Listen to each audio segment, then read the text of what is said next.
जंगल है तो हम है। पुराने समय की बात है। पहाड़ों की तलहटी में एक छोटा सा गांव बसा था। वहां के लोग प्रकृति के बहुत करीब थे। उसी गांव में सिबू नाम का एक युवक रहता था। सिबू को बचपन से ही पेड़ पौधों और जंगलों से गहरा लगाव था। वह मानता था कि जंगल सिर्फ लकड़ी देने का जरिया नहीं, बल्कि हमारी माँ के समान है जो हमें सांस लेने के लिए हवा और जीने के लिए पानी देती है। समय बदला और शहर से कुछ लोग गांव आए।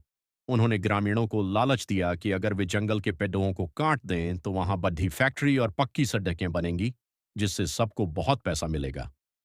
गांव के कई लोग पैसों के लालच में आ गए और कुल्हाड़ियां उठाकर जंगल की ओर चल पड़े।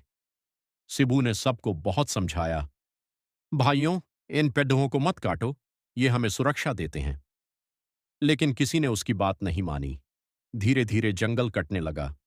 नतीजा यह हुआ कि अगले ही साल पहाड़ों से मिट्टी धंसने लगी, बारिश कम हो गई और गांव के कुएं सूख गए। जब भारी बारिश हुई तो पेड़ों की कमी के कारण बाढ़ आ गई और लोगों की फसलें बर्बाद हो गईं। अब ग्रामीणों को समझ आया कि जंगल काटने से उन्होंने अपने ही पैरों पर कुल्हाड़ी मार ली है। चारों तरफ निराशा और भूख का माहौल था। ऐसी मुश्किल घड़ी में सिबू चुप नहीं बैठा। उसने ठान लिया कि वह फिर से जंगल को जीवित करेगा। उसने अकेले ही बंजर जमीन पर पौधे लगाना शुरू किया।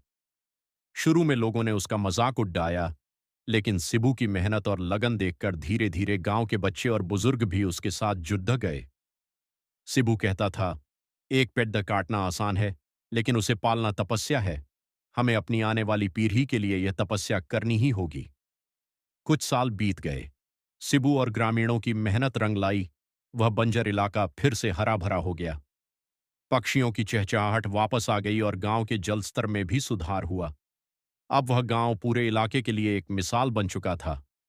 सिबू ने साबित कर दिया कि यदि इंसान चाहे तो अपनी गलतियों को सुधार कर प्रकृति को फिर से सजा सकता है।